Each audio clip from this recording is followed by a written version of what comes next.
Bien, hermanos. Sigamos, porque se nos está pasando súper rápido el tiempo. Dice que el libro de Apocalipsis es quizás el documento del Nuevo Testamento que ha disfrutado de una distribución y reconocimiento más amplios.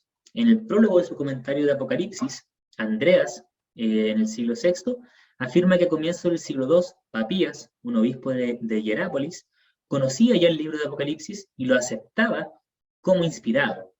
Esto, hermanos, aunque no les parezca mucho, es demasiado, porque en el siglo II no teníamos Nuevo Testamento todavía, no teníamos una Biblia, no teníamos nada confeccionado.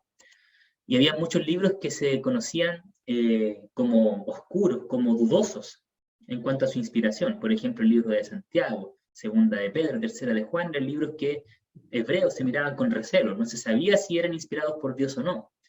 Pero Apocalipsis no, Apocalipsis fue aceptado por las primeras comunidades, fue reconocido como un libro inspirado por Dios, y además esto viene de la mano, como yo le decía ayer al hermano Javier, de que probablemente ellos reconocían que había sido escrito por el apóstol Juan. Por eso tenía cierta autoridad el libro, a ojos de la iglesia primitiva.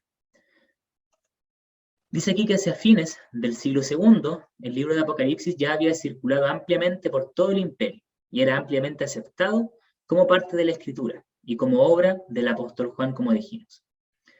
Sin embargo, su integración al canon, o sea, a los libros oficiales del Nuevo Testamento, va a estar un poco perturbada por una corriente que se va a llamar montanismo. ¿Qué fue lo que pasó aquí? Cuando se hizo por primera vez el canon del Nuevo Testamento, hubo un libro que no fue integrado en los dos primeros cánones. ¿Cuál creen que es?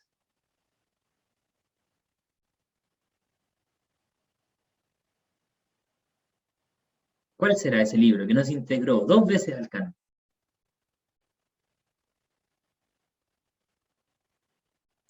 Apocalipsis. Apocalipsis. ¿Qué pasó aquí? Si era tan aceptado, tan reconocido, ¿por qué no se integró? Lo que pasó, hermanos, es que hubo una herejía en ese tiempo, por ahí por el siglo IV, V, que se llamaba montanismo, y eran cristianos que ellos se atribuían a sí mismos que recibían revelaciones nuevas de Dios, por medio de sueños, por medio de metáforas, de simbolismos, que los llevaban a un estado como súper espiritual, y que los elevaban por los demás cristianos, y ellos tenían nuevos mensajes que entregar. Eh, Gran parte de sus enseñanzas se justificaban en Apocalipsis. Y como en ese tiempo la iglesia estaba combatiendo esa herejía, pensaron que el aceptar Apocalipsis era un poquitito validar lo que estas personas pensaban. Por eso hubieron muchas dificultades para que el libro fuera incluido finalmente en el canon. Aunque después las discusiones y el trabajo con esa herejía terminó y se permitió incluir ya el libro de Apocalipsis. Pero ahí hubo un problemita al final, pero como les digo, durante todo el resto de la historia de la iglesia primitiva, el libro fue ampliamente aceptado y reconocido. Y ahora sí, vamos al centro de la clase de hoy día, que serían las interpretaciones que tenemos respecto al libro de Apocalipsis. Antes de entrar a eso, hermanos, no sé si hay alguna duda sobre lo que ya hemos visto. Solamente tengo ¿cómo definir al montanismo? Ah, ya. Bueno, el Digo que no montanismo lo había es, escuchado yo. sí, el montanismo es una herejía que surge en los primeros, bueno, en el siglo IV, V de la iglesia, que es promovida principalmente por Montano, así se llamaba este personaje, justamente por su nombre deriva finalmente a montanismo como idea. Ellos proponían que Dios tenía nuevas revelaciones para las personas y que los hacía por medio de sueños, por medio de visiones, en las cuales les mostraba realidades como nuevas sobre cómo vivir el Evangelio, nuevas cosas de acuerdo a cómo era Dios, cómo ellos tenían que vivir, y se consideraban como supra espirituales, una condición distinta al resto de los mortales, de los cristianos de esa época. Por lo tanto, eso fue por mucho un problema para la iglesia. Ya ahí combatieron esta herejía y eso impidió un poco que el libro de Apocalipsis fuera integrado rápidamente al canon. Esa herejía la habíamos visto en historia de la iglesia. No quiero enredarlos, pero está muy vinculada con lo que es el gnosticismo. Esa idea también un poco heredada de la cultura griega, de la cultura helénica, donde se creía que habían personas que por medio del trabajo espiritual, por el rechazo de lo físico, de lo carnal, podían alcanzar cierta superioridad espiritual en relación a otras personas. ¿Ya? Va un poquito de la mano con eso.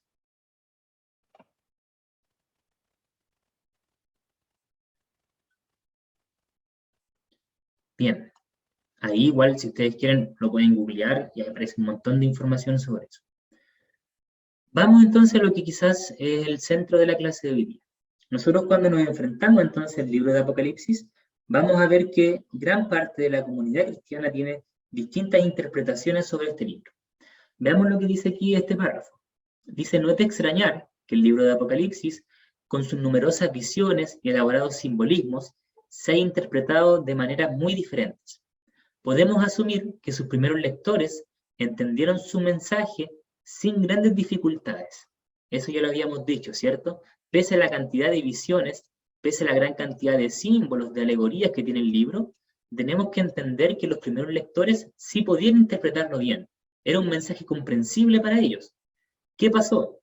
Dice aquí que no obstante, con el paso de aquella generación, el aparente incumplimiento de las promesas escatológicas del libro comenzó a haber cierta confusión, ¿ya? Como estas personas que recibieron la carta, entonces, con el paso del tiempo murieron, y al parecer Jesús todavía no volvía, la gente tuvo que hacer algo con este libro. ¿Qué vamos a hacer? ¿Era todo mentira o no? O quizás no se ha cumplido, o quizás se va a cumplir a futuro, o quizás ya se cumplió, o quizás se está cumpliendo.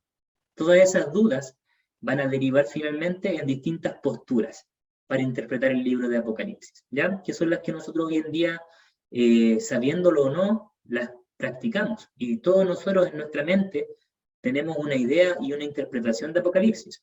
Lo queramos o no, probablemente no es una verdad, ¿ya? Probablemente no es una verdad absoluta la que tenemos en nuestra mente, sino que es en gran parte una interpretación que hemos construido, que se nos ha enseñado a lo largo de nuestra historia dentro de la iglesia. Y aquí, hermanos, les pido por favor no rasgar vestiduras. Sabemos que estamos en un contexto de aprendizaje, ¿cierto? En el cual a veces hay que desarmar un poco para construir y para aprender, para conocer cosas que están ahí, que son relevantes en el estudio de la teología. Vamos a ver entonces cuáles son estas 4 interpretaciones de Apocalipsis. La primera, que aparece aquí, es la que se llama interpretación preterista o histórico-contemporánea, ¿ya? El nombre que más se usa para esta es preterista, apréndansela con ese nombre. La interpretación preterista consiste en lo siguiente. Dice que entiende el libro de Apocalipsis desde el punto de vista de su escenario histórico del primer siglo. Los preteristas sostienen que las principales profecías del libro se cumplieron, si bien durante la caída de Jerusalén o en el colapso de Roma en el 476 después de Cristo. ¿Qué es lo fundamental entonces con esta interpretación preterista? Que dicen que todo el contenido del libro de Apocalipsis, lo más esencial, lo más grueso de este libro, entiéndanse los sellos, las copas de la ira y las trompetas, ya se cumplieron. ¿Cuándo se cumplieron? Según ellos, por lo menos en el 70 después de Cristo.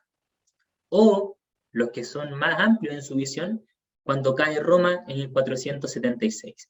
Y todos los eventos narrados por el libro ya se cumplieron y quedaron cumplidos en ese marco temporal.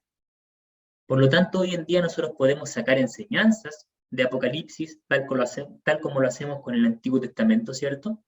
Pero no podemos esperar que estos eventos vuelvan a ocurrir en nuestra realidad ni en el futuro inmediato, porque ya ocurrieron y ya se cumplieron para la generación que escuchó ese mensaje, para los que eran los receptores de esta carta. ¿Bien? Ahora, esta corriente de interpretación es la que necesita que el libro haya sido escrito de forma temprana, o sea, en el 64 después de Cristo. ¿Por qué? Porque para ellos, gran parte de las cosas que narra Apocalipsis se cumplieron en el año 70 después de Cristo. ¿Qué pasó este año que fue tan importante para estos intérpretes? ¿Quién nos refresca la memoria?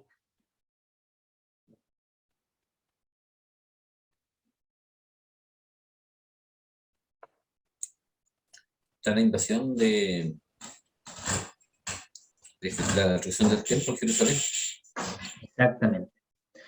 Para nosotros ese evento pareciera que no es tan importante, ¿ya? Pareciera que es como un evento más anecdótico, ¿cierto?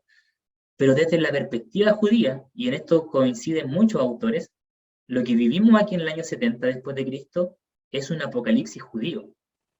Dios está terminando de alguna forma y castigando a Israel por este rechazo que ellos manifestaron hacia Jesús. De hecho, Cristo mismo, cuando Él se da cuenta del rechazo que existe hacia su profecía, hacia su mensaje, le menciona a las personas que no va a quedar del templo piedra sobre piedra. Y esa profecía de Jesús tiene cumplimiento ¿cuándo? En el 70 después de Cristo. Nosotros vemos aquí que los judíos intentan nuevamente tratar de liberarse del yugo romano y lo van a hacer por medio de la guerra, liderada principalmente por el grupo de los celotes, y van a ser aplastados finalmente. Y este aplastamiento no es que los romanos entraron a Jerusalén, se fueron de cabeza al templo y lo rompieron. No fue así. Sitiaron la ciudad varios años. Hubo mucha hambre. En Jerusalén no había para comer. No había literalmente nada para comer. Fueron por mucho tiempo asediados, combatidos, asesinados. Muchos se suicidaron para no morir a manos de los romanos. Muchos traicionaron a su patria, como fue el caso de Flavio Josefo, que fue escritor también de la historia de los judíos. Y finalmente el evento final va a ser la destrucción del templo. Aquí va a cesar el continuo sacrificio. Los animales que se sacrificaban todos los días, tarde y mañana en el templo, ya no van a existir. Por lo tanto, pareciera que muchas de las figuras simbólicas que anuncia el libro de Apocalipsis tienen cumplimiento en esta destrucción de Jerusalén. ¿Ya? Y si ustedes ven el librito que yo les recomendé aquí, este de las 4 interpretaciones, es extremadamente claro. Ahora no lo podemos hacer porque no tenemos el tiempo para hacerlo, pero es sumamente claro en explicar cómo cada una de las profecías pudo haberse cumplido ya en la historia pasada de estos judíos, de estos cristianos judíos. Esta interpretación entonces es hoy en día popular, pero obviamente en nuestros círculos pentecostales no lo es. Ya en nuestros círculos pentecostales no lo es. En movimientos más reformados, más liberales también, sí lo es. ¿Ya? Ahí es más popular esta postura. Preguntas sobre esa postura en específico, antes de avanzar a la siguiente. Comentarios que quieran hacer, cosas que le ¿Cuáles parezcan serían los raras. movimientos más reformados que adoptan esta postura? El luteranismo, el calvinismo, sobre todo con su amilenialismo, la teología liberal, ya ellos también, gran parte de esto apostan por esta postura o por la que vamos a ver acá, que es la última, la idealista, ¿ya? Esas dos son ocupadas por esos intérpretes.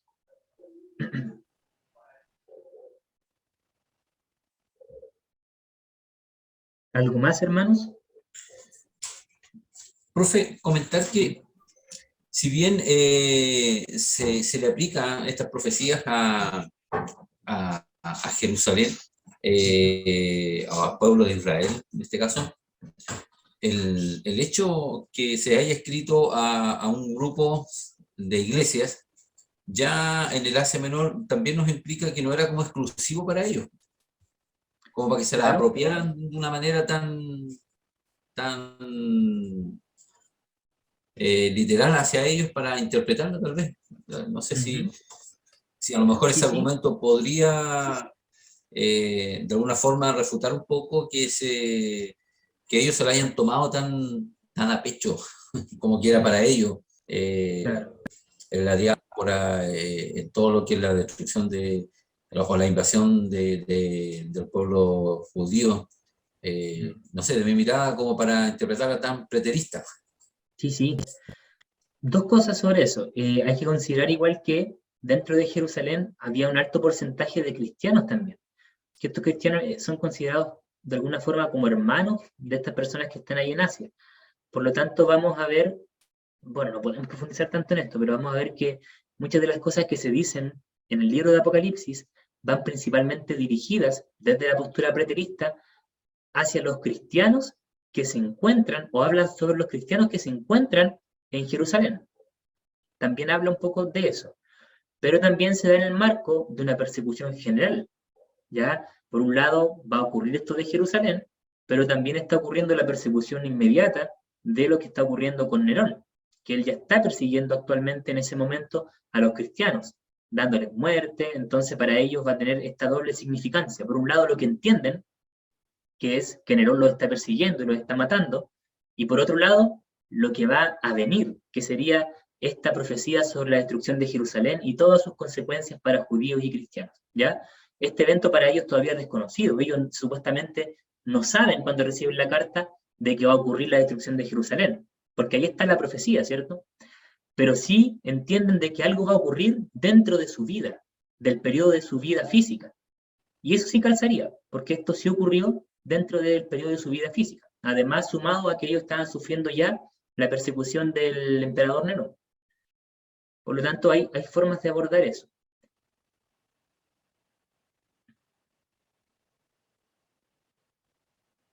¿Algo más, hermanos? ¿Preguntas, consultas aquí?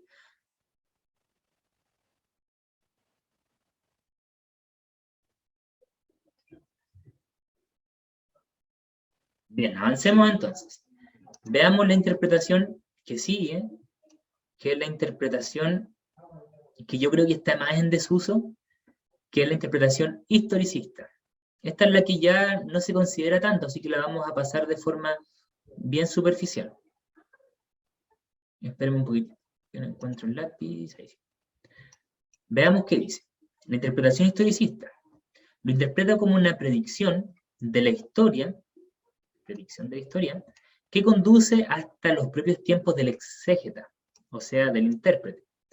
Se afirma que el libro de Apocalipsis tuvo muy poca relevancia para sus primeros lectores y que su contenido era el trazar un boceto de la historia de Europa Occidental, siguiendo la línea del papado, la Reforma Protestante, la Revolución Francesa y algunos dirigentes como Carlomagno, Mussolini, Hitler u otros relevantes dentro de la historia de Occidente.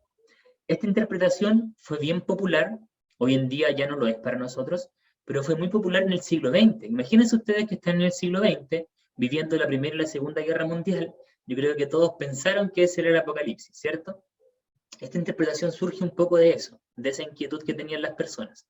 Ellos veían que el libro de Apocalipsis tenía muy poco que decirle a la gente que recibió la carta.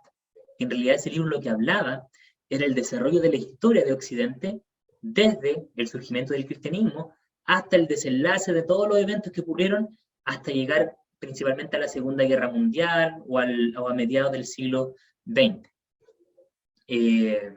Tocando temas importantes como por ejemplo la Reforma Protestante, la Revolución Francesa, todo eso había sido predicho, de acuerdo a estas personas, en el libro de Apocalipsis. Personalmente yo creo que esta es la que tiene menos fundamento teológico, ya porque se apoya más que todo en una interpretación sustancial del momento que está viviendo la gente en el siglo XX, que uno lo entiende, ¿cierto? Uno entiende que ellos trataran de interpretar lo que estaba pasando, que era tremendamente relevante, pero carece de sentido teológico. No puede ser, desde mi perspectiva, que este libro no tuviera sentido para los receptores originales, si fue escrito para ellos. Tiene que tener sentido para ellos. Puede que se extienda este sentido con principios ciertos a lo largo de la historia, que llega hasta nosotros, pero el núcleo del escrito debe ser interpretado a la luz de los receptores originales también. Y además es demasiado exclusiva en lo que trata de predecir. Si centrarse solamente en la historia de Occidente sería tremendamente limitado, ¿cierto? El Apocalipsis pareciera que es más universalista en sus proposiciones y no se limita solamente a Europa o a la historia occidental. Pero de todas formas es una postura clásica que siempre se menciona y que es importante conocer. La siguiente es la que va a desatar todos los amenes, los aleluyas quizás, de la mayoría de nosotros, que es la postura futurista, y es la que todos nosotros, ¿cierto?, conocemos, creemos o hemos practicado en algún momento de nuestra vida, ¿cierto? A esto se le llama futurista o escatológica. Dice que tiene muchos adeptos entre los autores que ven el libro de Apocalipsis un acento fundamentalmente en la victoria final de Dios sobre la naturaleza del mal. Por lo tanto, para estas personas, para los que interpretan Apocalipsis de forma futurista, lo que aquí se relata en el libro es la victoria final de Dios. O sea, el evento cúlmine en el cual Dios se pone por sobre el pecado por medio de la revelación, ¿cierto? Y la segunda venida de Jesucristo. La debilidad fundamental de esta posición es el privar al libro de cualquier relevancia para aquellos a los que se dirige. Por lo tanto, cuando nosotros interpretamos de esta manera, estamos incurriendo un poco en el error que cometieron los historicistas. Le quitamos la importancia a los receptores originales, quitándole contenido para ellos y atribuyendo gran parte de la interpretación de Apocalipsis a un futuro próximo. Y de hecho, la tendencia aquí, y la mala tendencia según mi perspectiva, es que la interpretación futurista siempre trata de leer su realidad en los términos de Apocalipsis. Por lo tanto, caemos en el mismo error de los historicistas. Lo que yo les decía, sale una noticia el día de mañana, por ejemplo, supongamos que está una guerra en Siria, Siria contra Israel. ¿Qué dirían estos escatólogos, estos intérpretes futuristas? Que ya se viene el fin, que se viene el Armagedón, que se viene el tercer templo, que todo está listo, que todo se está cumpliendo, y puede ser. Pero lo que nos ha enseñado la historia es que no es así. Han pasado grandes eventos históricos, por ejemplo, Israel estuvo muchas veces en el pasado en guerras muy intensas contra varios países. Por ejemplo, en el 66 estuvo en guerra con varios, con Egipto, con Transjordania, con Siria, con Palestina al mismo tiempo, y aún así no fue el fin. Y no fue el cumplimiento final que esperaban los futuristas. Lo mismo en la Segunda Guerra Mundial, la Primera Guerra Mundial, eventos cataclísmicos, ¿cierto?, a nivel mundial, que sacudieron quizás los cimientos de nuestra cultura, de nuestra forma de vivir, y que aún así no terminaron por cumplir la revelación que esperan los futuristas. Por lo tanto, esa tendencia de querer interpretar todo evento catastrófico como parte de Apocalipsis es, creo yo, un error de esta interpretación, ¿ya? Ahora sí, el acierto que creo yo que tiene esta postura es suponer que el Apocalipsis representa el desenlace final del trato de Dios con el mundo, con el pecado y con el hombre. Yo creo que ese es un acierto. Es un acierto que la postura platerista por lo menos deja un poco de lado, ¿ya? Sobre esa postura, que todos ustedes también conocen, hermanos, y que vamos a profundizar más adelante con las clases. No sé si hay comentarios hasta ahora sobre eso. Si están de acuerdo o no, quizás con los errores que yo menciono, puede que no lo estén.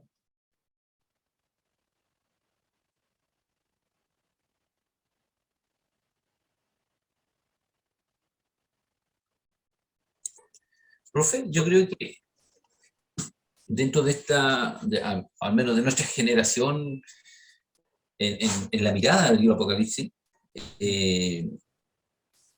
sí, a lo mejor puede notarse a lo mejor mucho el hecho de ir comparando la historia, ir viendo los acontecimientos o querer relacionarlos con respecto a la profecía. Creo que el mismo libro, la misma Biblia nos ha ido mostrando que los hechos históricos han ido marcando la pauta con respecto a la profecía en general, desde Génesis en adelante, ¿ya? Y el hecho de que se anunciara proféticamente la venida de Jesús, la gente, o uno a nosotros hoy día, el hecho de que la historia nos vaya mostrando cómo fueron aconteciendo los hechos y cómo se fueron cumpliendo, tal vez nos hace tener más confianza, poder ir haciendo esta relación tal vez de los hechos históricos con respecto a lo que es profético. No sé si me explico. Sí, sí. Sí. Porque uno lo va de alguna forma comparando lo que la profecía va diciendo y no, a lo mejor algunos son demasiado arriesgados a decir, no, esta guerra vaya es producto de esto y va a acontecer esto otro. Pero a lo mejor si nosotros miramos en general la Biblia, a los libros que mencionábamos al principio, como Daniel, como Mateo 24, entonces nosotros podemos ir relacionando cosas que van aconteciendo, como por ejemplo, principio de dolores, ¿ya? Vendrán peste, vendrán muchas cosas, y que uno a lo mejor poquito más pausado no llega y dice, esto es Apocalipsis netamente, profecía apocalíptica, pero sí estos hechos que hoy nosotros estamos viviendo, de alguna manera a lo mejor nos llevan a pensar que las mismas palabras de Jesús acerca de lo que iba a acontecer con el templo, de lo que iba a pasar con Israel, su formación, etcétera, a lo mejor nos dan esa confianza para decir históricamente hay cosas que van pasando y que nosotros tenemos que ir relacionándolas, sin exagerar, por supuesto, como algunos a lo mejor tienden, o hay alguna tendencia. Sí. De hecho, esa tendencia era bien marcada, sobre todo en la Guerra Fría. Ya en la Guerra Fría, cuando muchas personas aludían al anticristo, por ejemplo, la Unión Soviética, que finalmente terminó disolviéndose, y si bien permanece de alguna forma en la estructura rusa, hoy en día no carece como de relevancia, aunque sí marca el escenario, pero no tiene la relevancia que tenía antes. Eso es difícil, ya tratar de no leer todos los eventos que ocurren en nuestra realidad como el cumplimiento ya final de las profecías, como que si después de eso ya no viene más. Ser un poco más prudente en ese aspecto, yo creo que es lo que demanda esta postura, pero sí tiene su acierto al poner hincapié en que el libro de Apocalipsis sí tiene un cierto elemento de cumplimiento final y de cierre en cuanto al trato de Dios con la humanidad, con el hombre y con la creación misma. Yo creo que ese es un acierto. Vamos a tener harto tiempo para hablar de esto. Les comento, sí, antes de salir de esa parte, que la misma postura futurista tiene también ciertos matices. Se habla a veces de dispensacionalismo clásico, de dispensacionalismo progresivo, que son posturas futuristas, pero con variantes, ¿ya? ¿Dónde pueden encontrar esas variantes? Nuevamente, haciéndole propaganda no pagada, en el librito de las 4 posturas, ahí le muestran todo eso, ¿ya? Que tratan de adecuarse un poco a lo que yo les digo, a ese problema que tiene la postura futurista de tratar de interpretar todo lo que ocurre en base a Apocalipsis. Ahí se aborda un poco ese problema y se presentan algunas alternativas que yo considero bien interesantes. Y una última interpretación es la interpretación idealista o simbólica. Esta interpretación lo que hace, como dice ahí, es tomar ciertas ideas de Apocalipsis y sacarles todo el contexto histórico. Por ejemplo, el libro de Apocalipsis tiene una idea que enseña que, no sé, el martirio va a ser recompensado, que el sufrir por la causa de Jesús va a ser recompensado. Yo saco esa idea de Apocalipsis, le saco todo el contexto histórico de Nerón, de la persecución de los romanos, y la traigo a la realidad. Y digo que esa idea es vigente también hoy en día. Cuando yo soy perseguido por una causa de la fe, tengo cierta recompensa que voy a obtener, cierto, en el cielo, un cierto reconocimiento. Eso es un ejemplo que yo les di, pero que se puede presentar a lo largo de todo el libro, ¿ya? Por ejemplo, el castigo o el juicio del pecado. Yo levanto esa idea de Apocalipsis, le saco el contexto histórico y la traigo aquí hoy en día. Nuestros pecados, ¿cierto? Tienen juicios, tienen cierta condenación, ciertos castigos de Dios que vienen a estos pecados, ¿ya? En nuestra realidad o en un futuro próximo también. Esta idea de interpretar Apocalipsis de forma simbólica, quitándole todos los elementos históricos del contexto, es bastante útil. Ya de hecho en las predicaciones es lo que nosotros solemos utilizar para enseñar Apocalipsis. Hablamos más de principios teológicos, de ideas, más que de eventos históricos, ¿cierto? Por lo tanto, lo que yo creo que es interesante mencionar es que esta interpretación no es excluyente. O sea, yo puedo ser futurista en mi interpretación y además ocupar la interpretación idealista en ciertos pasajes. O puedo ser preterista y ocupar cierta interpretación idealista con algunos pasajes también y algunos mensajes del texto de Apocalipsis. Por lo tanto, se puede utilizar ambas posturas. Hay que tener ciertos cuidados igual y ciertas lecturas que se han hecho de Apocalipsis, sobre todo en este contexto, que quizás escapan de la realidad histórica. Si bien vamos a abandonar un poco los hechos históricos aquí, no hay que olvidarse que esto está en un contexto que tiene que interpretarse bien. No tenemos que dejar de lado todo lo que fue el contexto histórico de los primeros lectores.